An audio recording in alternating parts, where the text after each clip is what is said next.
हरे कृष्णा। आप सबका स्वागत है मेरे इस YouTube चैनल कृष्ण की ओर पर। हमारी पिछली वीडियो में हमने देव उठानी एकादशी का मुहूर्त, पूजा, विधि विधान इन सब के बारे में जाना। आज की वीडियो में हम देव उठानी एकादशी की कथा पढ़ेंगे। अगर आपको मेरी ये वीडियो अच्छी लगे तो मेरी वीडियो को लाइक और शेयर कीजिएगा और मेरे चैनल को सब्सक्राइब कीजिएगा। तो आइए कथा को शुरू करते हैं। देव प्रबोधिनी एकादशी। देव प्रबोधिनी एकादशी की प्रमुख कथा शंखासुर नामक राक्षस की है। शंखासुर ने तीनों लोकों में बहुत ही उत्पात मचाया हुआ था। तब सभी देवताओं के आग्रह पर भगवान विष्णु ने उस राक्षस से युद्ध किया और यह युद्ध कई वर्षों तक चला। युद्ध में वह असुर मारा गया और इसके बाद भगवान विष्णु विश्राम करने चले गए। कार्तिक शुक्ल एकादशी के दिन भगवान विष्णु की निद्रा टूटी थी और सभी देवताओं ने भगवान विष्णु की पूजा की थी। शिव महापुराण के अनुसार पौराणिक समय में दैत्यों का राजा दंभ हुआ करता था। वह बहुत बड़ा विष्णु भक्त था।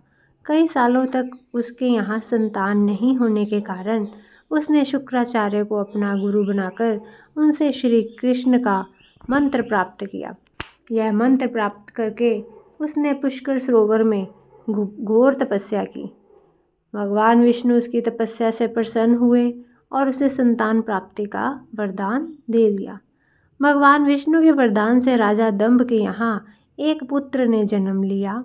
इस पुत्र का नाम शंखचूड़ रखा गया। बड़ा होकर शंखचूड़ ने ब्रह्मा जी को प्रसन्न करने के लिए पुष्कर में घोर तपस्या की। उसकी तपस्या से प्रसन्न होकर ब्रह्मा जी ने उसे वरदान मांगने को कहा। तब शंखचूड़ ने वरदान मांगा कि वह हमेशा अजर अमर रहे और कोई भी देवता उसे नहीं मार पाए। ब्रह्मा जी ने उसे यह वरदान दे दिया और कहा कि वह बद्रीवन जाकर धर्मध्वज की पुत्री तुलसी जो तपस्या कर रही है उससे विवाह कर ले। शंखचूड़ ने वैसा ही किया और तुलसी के साथ विवाह के बाद सुखपूर्वक रहने लगा। उसने अपने बल से देवताओं, असुरों, दानवों, राक्षसों, गंधर्वों, नागों, किन्नरों, मनुष्यों तथा त्रिलोकी के सभी प्राणियों पर विजय प्राप्त कर ली। वह भगवान श्री कृष्ण का परम भक्त था। शंखचूड़ के अत्याचारों से सभी देवता परेशान होकर ब्रह्मा जी के पास गए और ब्रह्मा जी उन्हें भगवान विष्णु के पास ले गए। भगवान विष्णु ने कहा कि शंखचूड़ की मृत्यु भगवान शिव के त्रिशूल से ही होगी, अतः आप उनके पास जाएं। भगवान शिव ने चित्ररथ नामक गण को अपना दूत बनाकर शंखचूड़ के पास भेजा। चित्ररथ ने शंखचूड़ को समझाया कि वह देवताओं को उनका राज्य लौटा दे, परंतु शंखचूड़ ने मना कर दिया और कहा कि वह महेश्वर से युद्ध करना चाहता है। भगवान शिव को जब यह बात पता चली तो वे युद्ध के लिए अपनी सेना लेकर निकल पड़े। इस तरह देवता और दानवों में घमासान युद्ध हुआ, परंतु ब्रह्मा जी के वरदान के कारण शंखचूड़ को देवता हरा नहीं पाए। भगवान शिव ने शंखचूड़ का वध करने के लिए जैसे ही अपना त्रिशूल उठाया तभी आकाशवाणी हुई कि जब तक शंखचूड़ के हाथ में श्री हरि का कवच है और उसकी पत्नी का अस्तित्व अखंडित है तब तक उसका वध असंभव है।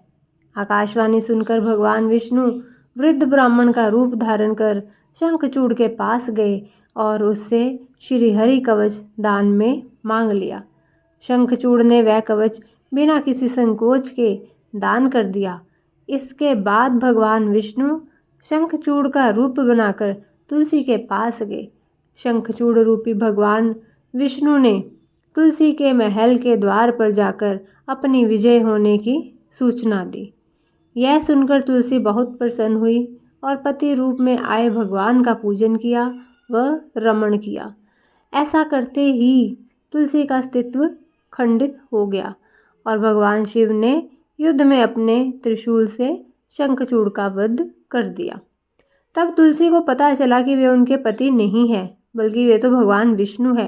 क्रोध में आकर तुलसी ने कहा कि आपने छलपूर्वक मेरा धर्म भ्रष्ट किया है और मेरे पति को मार डाला है, अतः मैं आपको श्राप देती हूँ कि आप पाषाण होकर धरती पर रहें। तब भगवान विष्णु ने कहा, देवी, तुम मेरे लिए भारतवर्ष में रहकर बहुत दिनों तक तपस्या कर चुकी हो। तुमको यह मैं वरदान देता हूँ कि तुम्हारा यह शरीर नदी रूप में बदलकर गंडकी नामक नदी के रूप में प्रसिद्ध होगा। तुम पुष्पों में श्रेष्ठ तुलसी का वृक्ष बन जाओगी और सदा मेरे साथ रहोगी।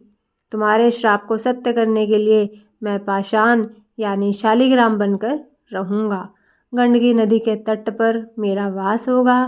देव प्रबोधनी या हरि प्रबोधनी एकादशी के दिन भगवान शालिग्राम व तुलसी का विवाह संपन्न कर मांगलिक कार्यों का प्रारंभ किया जाता है। हिंदू धर्म मान्यता के अनुसार इस दिन तुलसी शालिग्राम विवाह करने से अपार पुण्य प्राप्त होता है। बोलिए श्री कृष्ण भगवान की जय, एकादशी मैया की जय। अगर आपको मेरी ये वीडियो अच्छी लगे तो कमेंट करके ज़रूर बताइएगा। मिलते हैं अपनी अगली वीडियो के साथ, तब तक के लिए हरे कृष्णा।